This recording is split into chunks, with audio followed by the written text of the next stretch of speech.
Hello बच्चों, मेरा नाम है अनुराग। आज हम लोग BSc six semester paper second unit colligative properties के 50 क्वेश्चन को सॉल्व करेंगे। भाई चैनल को लाइक कर देना है, सब्सक्राइब कर देना है, ठीक है।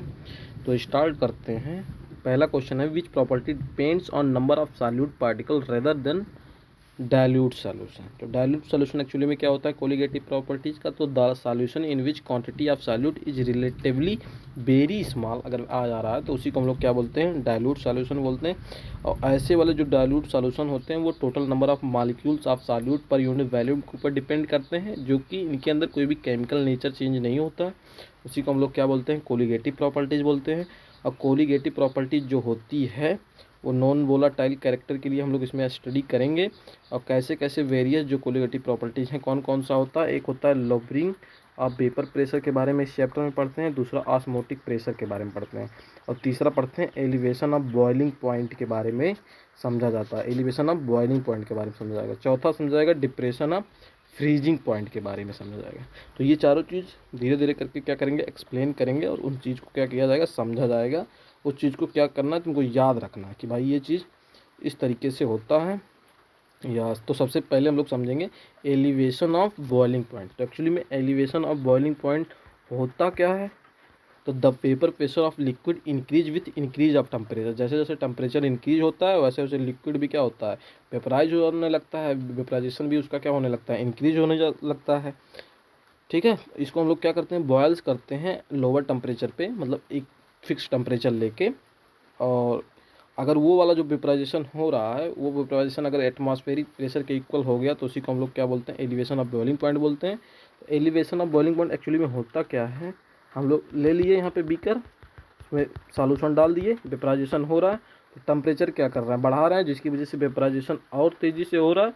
ये वेपराइजेशन जो बहुत तेज़ी से हुआ है वो एटमॉस्फेरिक के क्या हो जाना चाहिए, इक्वल हो जाना चाहिए।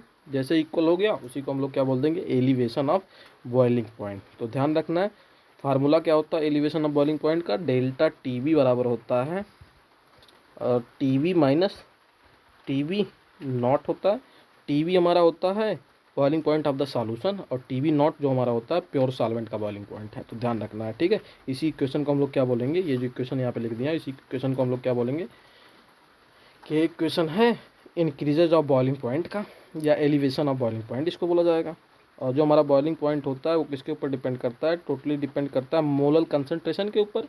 जितना ज़्यादा कंसंट्रेशन होगा अंदर वाले सॉल्यूशन का उतना ज़्यादा क्या होगा, बॉइलिंग पॉइंट आएगी, बॉइल्ड होगा उतना अच्छे से। तो उसका जो फार्मूला याद रखना है वो फार्मूला हमको याद रखना है, क्या होगा कंसंट्रेशन के ऊपर। तो m2 बराबर याद होगा Kb into W2 into 1000 divided by delta T boiling point वाला इंटू W1। तो यहाँ पे n क्या होता है भाई, मास अपन मोलर मास से हम लोग वैल्यू क्या कर सकते हैं, इसको निकाल सकते हैं। तो ये फार्मूला तुमको क्या करना है, याद रखना, एलिवेशन ऑफ बॉइलिंग पॉइंट का। तो ऑर्डर डिटरमाइन कर सकते हैं m2 का, जो कि क्या है एक्सपेरिमेंटली Kb की वैल्यू भी हमको पता रहेगी, ठीक है। नेक्स्ट बढ़ते हैं डिप्रेशन ऑफ फ्रीजिंग पॉइंट के ऊपर। तो depression of freezing point actually में क्या होता है, the lowering pressure of a solution causes a lowering of the freezing point compare to that of pure solvent के, ठीक है। और हम लोग इसमें क्या राउल्ट के लॉ से इसका फ्रीजिंग पॉइंट कैलकुलेट कर सकते हैं। तो जैसे बॉइलिंग पॉइंट का फार्मूला था डेल्टा टी बराबर टी माइनस टी नॉट, वैसे डेल्टा टी एफ बराबर क्या हो जाएगा, फार्मूला हो जाएगा इसका फ्रीजिंग पॉइंट वाले का T not F minus T F.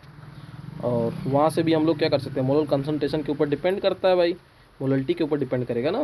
तो मोललिटी के ऊपर डिपेंड करेगा तो हम लोग उस चीज़ की वैल्यू को क्या फार्मूले की हेल्प से निकाल लेंगे। तो के एफ बराबर क्या हो जाएगा, अगर के एफ का निकाल रहे हो मतलब फ्रीजिंग पॉइंट का निकाल रहे हो तो फार्मूला क्या होगा, आर इंटू एम, आर पता है गैस कॉन्स्टेंट है, M into delta T F निकाल लो फ्रीजिंग पॉइंट का ना, divide by 1000 into delta H, यहाँ से निकाल लेंगे। के बी का अगर निकाल रहे हो बॉइलिंग पॉइंट वाले कांस्टेंट का निकाल रहे हो तो सब कुछ सेम ही है। डेल्टा यहाँ पे क्या हो जाएगा, टी बी का boiling point 1000 into delta H, ठीक है। ये वेपराइजेशन वाला है, बॉइलिंग पॉइंट में वेपराइजेशन हो रहा था, और ये फ्यूजन वाला है डिप्रीजन में। फ्लूइड बना रहा था, फ्यूजन किया जा रहा था, तो उस चीज़ से हम लोग यहाँ कर सकते हैं, फार्मूले को कैलकुलेट कर सकते हैं, निकाल सकते हैं। क्वेश्चन पूछा था, क्वेश्चन क्या पूछा था पहले का, which property on the number of solute particle rather than their nature in dilute solution. तो वो होता है ऑस्मोटिक प्रेशर, और ऑस्मोटिक प्रेशर में मैंने बता दिया भाई, सेमी पेम्ब्रेनल मेम्ब्रेन से क्या करेंगे, सॉल्यूशन को गुजारेंगे। जैसे गुजारोगे तो लोअर कंसंट्रेशन से कहाँ जाएगा, हायर कंसंट्रेशन की ओर, यही तो होगा ऑस्मोटिक प्रेशर। तो ऑप्शन नंबर पहले का सी सही है। Question number second, according to Raoult law what happens the vapour pressure of solvent when a non volatile is add. तो जब भी नॉन वोलाटाइल ऐड करोगे तो वो क्या होगा, डिक्रीज हो जाएगा। वोलाटाइल होता है तो पता ही हमको वोलाटाइल में क्या होता है। तो राउल्ट लॉ समझ लो कि राउल्ट लॉ क्या होता है एक्चुअली में। तो जो भी हम लोग पार्शियल प्रेशर अप्लाई कर रहे हैं सॉल्यूशन के अंदर, वो क्या होना चाहिए, मोल फ्रैक्शन के इक्वल होना चाहिए। तभी तो फार्मूला निकल के आया था कि पी ए बराबर क्या होगा, x not P not a, या पी बी बराबर क्या होगा, एक्स नॉट, ठीक है, पी बी नॉट, ये चीज़। तो राउल्ट के नियम से हम लोग क्या कर सकते हैं, वैल्यू को कैलकुलेट कर सकते हैं। और राउल्ट का नियम क्या करना है, याद रखना कि भाई एक्चुअली में राउल्ट का नियम होता क्या है, ठीक है। तो मैंने समझा दिया है कि राउल्ट का नियम हम लोग किसे बोला जाता है कि भाई वाष्प दाब का अपेक्षित नमन बिलियन में विलीन विले के मोल फ्रैक्शन के अगर इक्वल हो जा रहा है तो उसी को हम लोग क्या बोलेंगे, वही हमारा क्या है, राउल्ट का लॉ है, ठीक है। मोल फ्रैक्शन जानते ही हो, अगर किसी का मोल फ्रैक्शन कैलकुलेट करना है ए का, सॉल्यूशन के अंदर मिक्स है, तो क्या होगा, ए अपान ए प्लस बी। अगर एक्स बी है तो उसके लिए क्या हो जाएगा, बी अपान ए प्लस बी। तो वहाँ से हम लोग क्या कर सकते हैं, निकाल सकते हैं, ठीक है।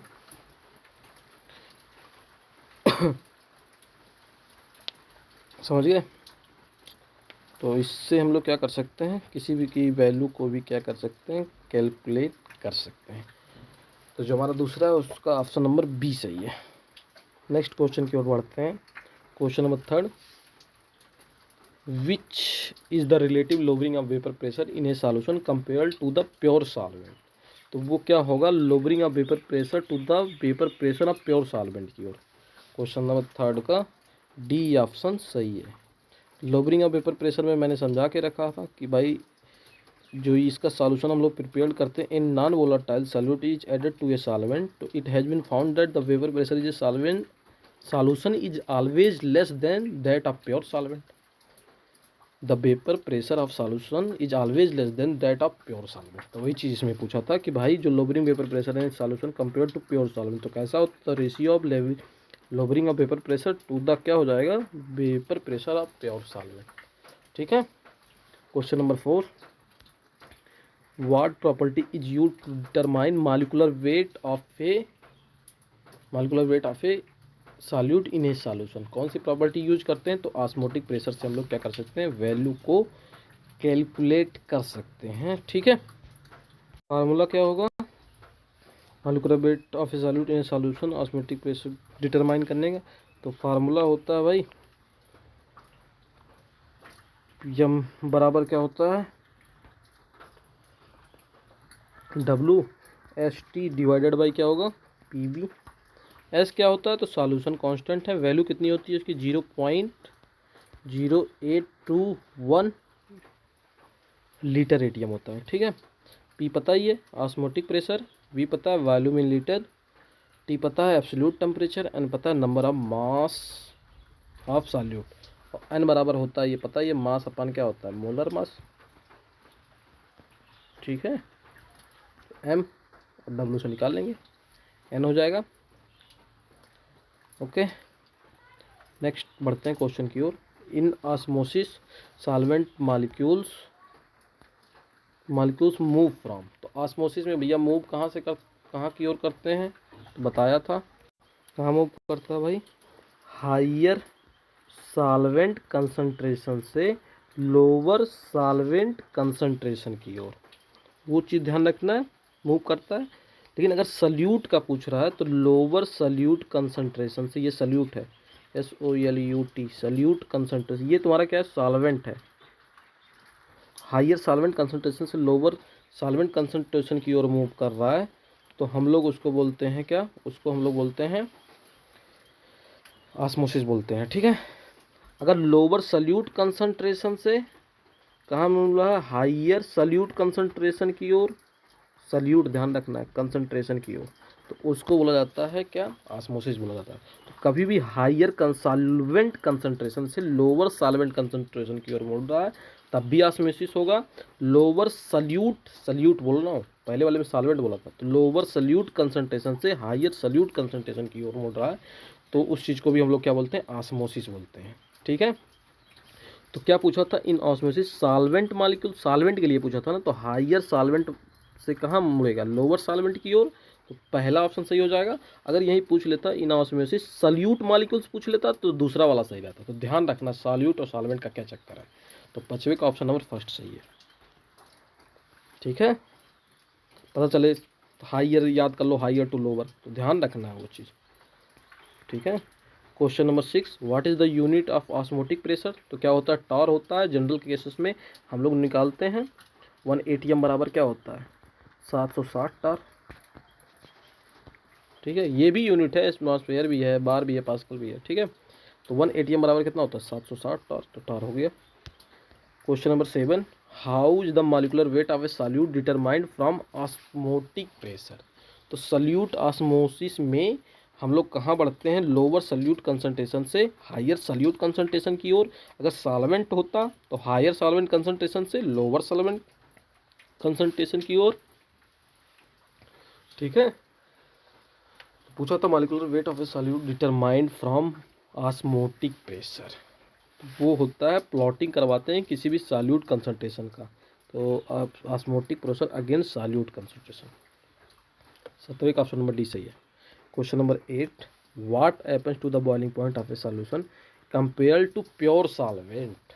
What happens to the boiling point of a solution compare to pure solvent, तो वो होगा हमेशा इंक्रीज होगा, प्योर सॉल्वेंट के लिए पूछा, तो ध्यान रखना है। जैसे जैसा वेपराइजेशन होगा उसके सॉल्यूशन के ऊपर डिपेंड करेगा बॉइलिंग पॉइंट में। ठीक है, टेम्परेचर बढ़ाओगे तो बॉइलिंग पॉइंट इंक्रीज करेगा, सॉल्वेंट वाला इंक्रीज होगा। 8वें का पहला सही है। Question number 9, which law describe the relationship between elevation in boiling point and the concentration of solution. Elevation of boiling point से कह रहा है ना, अभी वो चीज़ हम मैंने बताया था वो किस पे ऊपर डिपेंड करेगा, नंबर ऑफ पार्टिकल्स के ऊपर डिपेंड करेगा, यानी वांट ऑफ लॉ ने डिस्क्राइब किया था। तो 9वें का ऑप्शन नंबर डी सही है।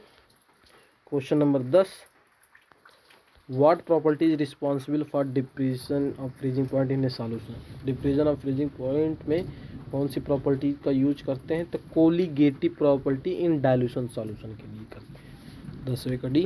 Question number 11, which of the following is a colligative property,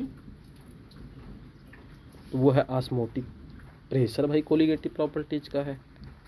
what is the thermodynamic derivation of the relation between molecular weight and elevation in boiling point and depression in freezing point, तो भाई कहाँ से पढ़ा गया है, तो van't Hoff factor ने describe किया था, नंबर ऑफ पार्टिकल्स के ऊपर डिपेंड करेगा कोलिगेटिव प्रॉपर्टीज, कितना डाइल्यूशन हो रहा है कितना नहीं हो रहा है। तो 12 का ऑप्शन नंबर बी सही है।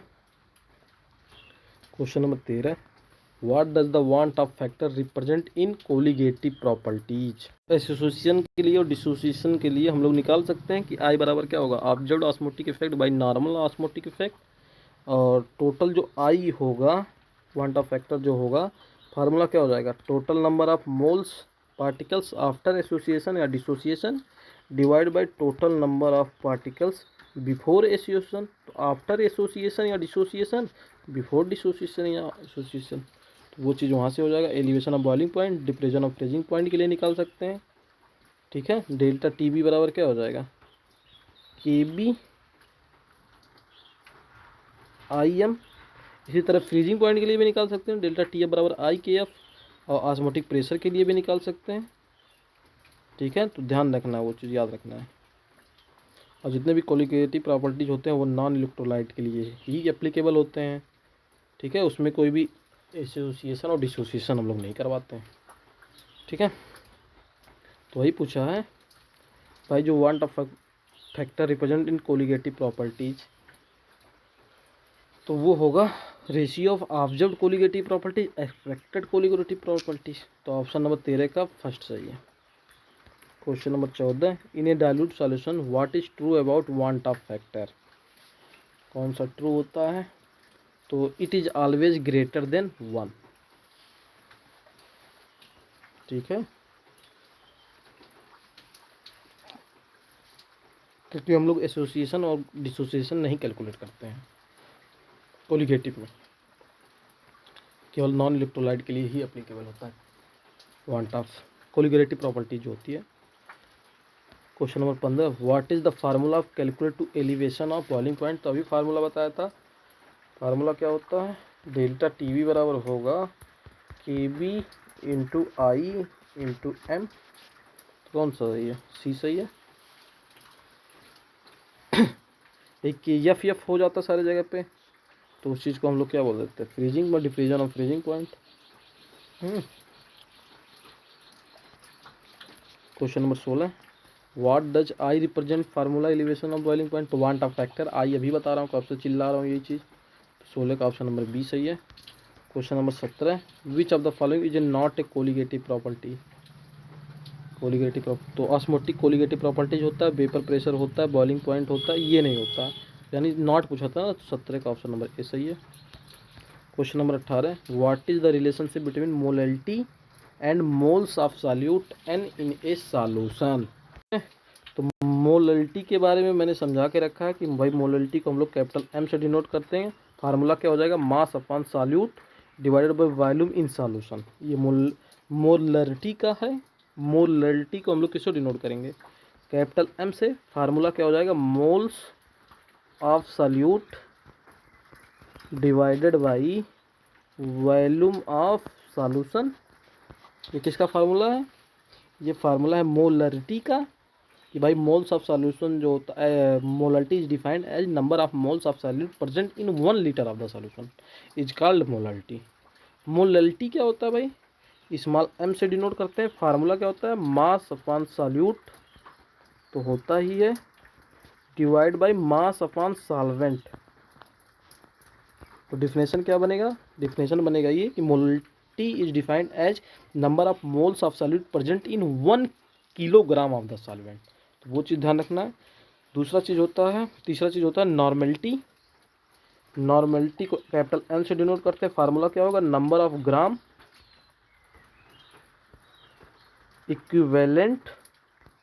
Equivalent of solute divided by volume of solution. तो क्या होगा, normality is defined as number of gram equivalent present in 1 litre of the solution. ठीक है। चौथा चीज़ होता है मोल फ्रैक्शन। राउल्ट के नियम के इक्वल के बताया था मोल फ्रैक्शन जो होता है, तो उसमें तो it is the ratio of moles of one component to the total number of mole of components solute as well as solvent of the solution. तो मोल फ्रैक्शन का फार्मूला क्या हो जाएगा, एक्स ए बराबर क्या हो जाएगा, मोल्स ऑफ ए, यानी ए लिख दे रहा हूँ, moles of A N A, moles of A N A plus N B. ये हो जाए, एक्स बी निकालना हो तो N B divided by N A plus N B, तो निकाल सकते हैं। ठीक है। तो वही पूछा था कि भाई what is the relationship between molality small M, moles of solute small N in a solution. तो फार्मूला क्या होगा, तो फार्मूला होगा एम बराबर small N by capital M, ये तो होगा फार्मूला। तो एम कहाँ पे, 18वें का ऑप्शन नंबर कौन सा सही हो गया, ये हो गया पहला। Question number 19, what happens to freezing point of a solution compare to pure solvent. तो हमेशा क्या करेगा, डिक्रीज करेगा। 19 का option number B. What is the definition of colligative properties. तो कोलिगेटिव प्रॉपर्टीज का डिफिनेशन क्या होता है, समझाया था भाई। तो वो होता है जो क्या करता है, नंबर ऑफ सॉल्यूट के पार्टिकल्स के ऊपर क्या करता है, डिपेंड करता है। नंबर ऑफ सॉल्यूट नेचर नहीं नंबर। तो ऑप्शन नंबर बी का सही है, 20 का बी सही है। ठीक है। कोलिगेटिव प्रॉपर्टी क्या करता है, नंबर ऑफ पार्टिकल के सॉल्यूट के ऊपर डिपेंड करता है। Question number 21, which experimental method can be use to determine the boiling point elevation of solution. Boiling point of elevation of solution पूछा ना, एक्सपेरिमेंटल मेथड, तो वो होता है बॉइलिंग पॉइंट एलिवेशन। ये है इसका 21 का ऑप्शन नंबर सी सही है। 22, व्हाट इज एब normal molar mass of a solute. तो वो होता है molar mass of solute that is with colligative property. 22 का क्या पूछा था इसमें, 22 में एक सेकंड, एब नॉर्मल मोलर मास पूछा ना, सॉल्यूट का पूछा था। अच्छा, सॉल्यूट का पूछा है तो वो क्या करेगा, डेविएट करेगा एक्सपेक्टेड वैल्यू को लेके। तो 22 का ऑप्शन नंबर कौन सा हो जाएगा, सी सही है। ठीक है, question number 23, the van't Hoff factor I represent. तो वांट ऑफ फैक्टर में मैंने बता के रखा कि वांट ऑफ फैक्टर को हम लोग किससे डिनोट करते हैं, आई से डिनोट करते हैं, जिसमें हम लोग कोलिगेटिव प्रॉपर्टीज़ में नॉन वोलेटाइल कोलिगेटिव प्रॉपर्टीज़ में नॉन इलेक्ट्रोलाइट के लिए ही केवल अप्लीकेबल होता है, बट एसोसिएशन और डिसोसिएशन के लिए कैलकुलेट नहीं होता है। तो वो चीज़ क्या करना है, तुमको ध्यान रखना है। ठीक है, तो क्वेश्चन पूछा था कि जो हमारा वांट ऑफ फैक्टर है वो क्या रिप्रेजेंट करता है। तो सबको पता वांट ऑफ फैक्टर क्या रिप्रेजेंट करेगा, the degree of dissociation of solute particle in a solution. Solutions के अंदर कितना डिग्री ऑफ डिसोसिएशन हो रहा है उस पर्टिकुलर सॉल्यूट के ऊपर डिपेंड करता है। ठीक है, तो फार्मूला बता दिया था अभी को वांट ऑफ फैक्टर का। तो पहले का ऑप्शन नंबर 23 का कौन सा हो जाएगा, ए हो जाएगा। Question number 24, which colligative property depends on the lowering of vapour pressure of the solvent. तो वो होता है freezing point depression. Question number 25, what happens to the boiling point of a solution when a non volatile solute is added. तो जब भी non volatile solute add करेंगे तो increase हो जाएगा। ठीक है, इंक्रीज होगा क्योंकि हम लोग जानते हैं कि the boiling point of a solution जो होता है, the boiling point of the solution becomes higher than the boiling point of pure solvent के। ठीक है, तो 25 का ऑप्शन नंबर बी सही है, इसीलिए इंक्रीज हो रहा है। Question number 26, which equation relates to osmotic pressure of a solution to its molality.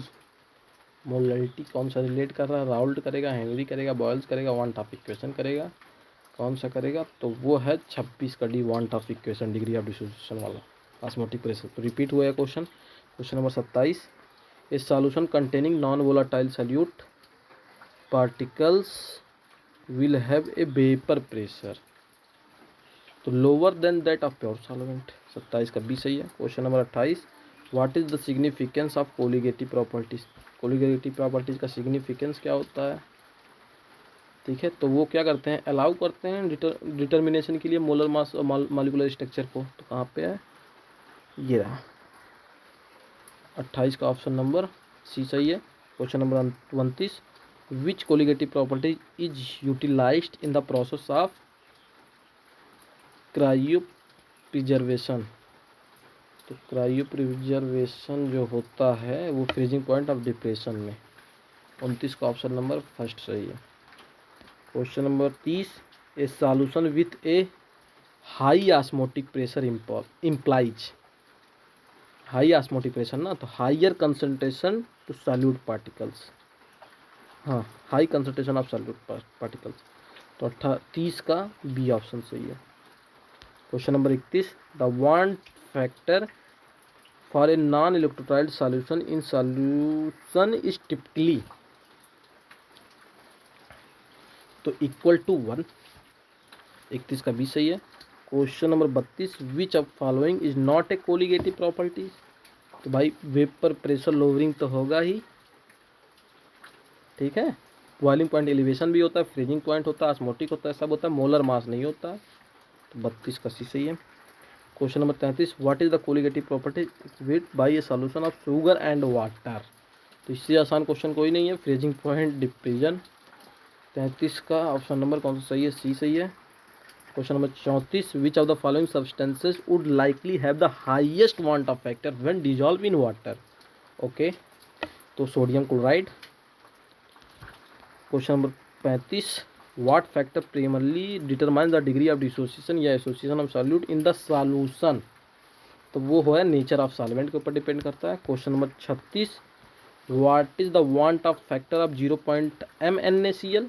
NaCl है भाई Na plus plus Cl minus, I की वैल्यू कैलकुलेट कर सकते हो। तो 1 + 1 कितना हो गया भाई, 2 हो गया। ठीक है, निकाल सकते हैं, तो निकाल सकते हो। जैसे मान लो तुम्हारे पास MgCl2 है ना, तो उसका जैसे मैंने बता दिया है, निकाल सकते हो। क्या हो जाएगा, Mg2 plus plus 2Cl minus, कहाँ हो गया, एक सेकंड रुक जाओ, MgCl2 है ना, तो क्या हो जाएगा Mg2 प्लस और प्लस 2Cl माइनस, 1 + 2 कितना हो गया 3 हो गया ना, तो 3 हो जाएगा, डी सही है। 38 K3PO4 दिया, तो K3PO4 किस में टूटेगा?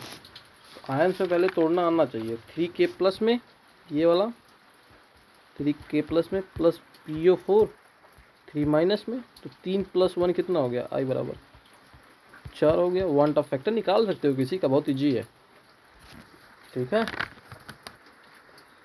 4 आयंस आ जाएंगे। इसी तरीके से Al2SO4 का होल प्राइस निकाल सकते हो, 39 निकल जाएगा, निकाल के बताना। आयंस में तोड़ दे रहा हूँ, इसमें टूटेगा ये 2Al प्लस में, प्लस 2Al, अच्छा यहाँ पे 3 भी है ना, तो 3 प्लस में, और प्लस किस में टूटेगा? SO4 3 SO4, ये 3 कहाँ चला जाएगा? पहले चला जाएगा, ये कहाँ जाएगा? इसको मिटा दे रहा हूँ। SO4 3 पहले, 2 माइनस में, तो 3 + 2 कितना हो गया? 5 हो गया ना, तो आई की वैल्यू कैलकुलेट कर सकते हो, ठीक है। क्वेश्चन नंबर 40, तो 39 का निकाल सकते हो, कोई दिक्कत नहीं है। क्वेश्चन नंबर 40 क्या कह रहा है? एक सेकंड, 40 क्या कह रहा है? Determine the van't Hoff factor of 0.4 m glucose solution. तो since glucose is a non electrolyte, it does not dissociate in solution, तो सॉल्यूशन में डिसोसिएट ही नहीं होगा, तो ग्लूकोज की वैल्यू, आई की वैल्यू कितनी होगी? 1 ही होगी। तो 40 का ऑप्शन नंबर फर्स्ट सही है, निकाल सकते हो। 41 है BaNO3 का होल ट्वाइस, तो किस में टूटेगा? Ba2 प्लस में, और प्लस 2NO3 माइनस में टूटेगा, तो कितने हो गए? 3 हो गए आई की वैल्यू। बहुत ईजी है ये सब, क्वांट ऑफ फैक्टर सॉल्यूशन का कैलकुलेट करना सबसे ज़्यादा ईजी है, निकाल सकते हो। तो 42 का भी निकाल लेना, FeCl3 का आयंस में देख लेना कैसे टूट रहा है, आई की वैल्यू निकाल लेना। 43 का भी कैलकुलेट कर सकते हो, 44 का भी निकाल सकते हो। HCl है ना, तो H प्लस Cl माइनस, तो कितने हैं? तो आई बराबर कितना हो गया? 2 हो गया ना। इसी का भी निकाल सकते हो, ईजी है। CnO3 का होल ट्वाइस का निकाल सकते हो, निकाल के कमेंट बॉक्स में सारे का बताना। Question number 46, which of the following solution will have the highest boiling point elevation? तो वो है 0.1 mgCl2, highest boiling point elevation ना, निकाल लेना। Question number 47, which of the following solution will have highest osmotic pressure at same concentration? Same concentration के लिए वही है, ऑस्मोटिक प्रेशर mgCl2 का ही होगा। Question number 48, what is the freezing point depression constant for water? तो water के लिए होता है 1.86 डिग्री, ये पहला सही है। 48 का इंपॉर्टेंट है ये question. Question number 49, which of the following solution will have the highest boiling point? तो किसका हाईएस्ट बॉइलिंग पॉइंट होता है? mgCl2 का, निकाल सकते हो भी। क्वेश्चन नंबर 50 क्या कहा है? ए solution containing 0.1 moles of A non electrolyte solute dissolve in 1 litre of water would have osmotic pressure. तो m बराबर फार्मूला क्या हो जाएगा? मास ऑफ सॉल्यूट अपन क्या हो जाएगा? Volume of solution in litres. तो 0.1 बाई क्या हो जाएगा? 1 लीटर। तो वैल्यू कितनी आ जाएगी? 0.1 मोल प्रति लीटर। तो पाई बराबर क्या होता है? IMR/T होता है। आई की वैल्यू पता है, m की वैल्यू पता है 0.1, r की वैल्यू होती है 0.0821 इंटू टेम्परेचर कितना दिया गया है? अच्छा टेम्परेचर नहीं दिया तो 298 केल्विन होगा।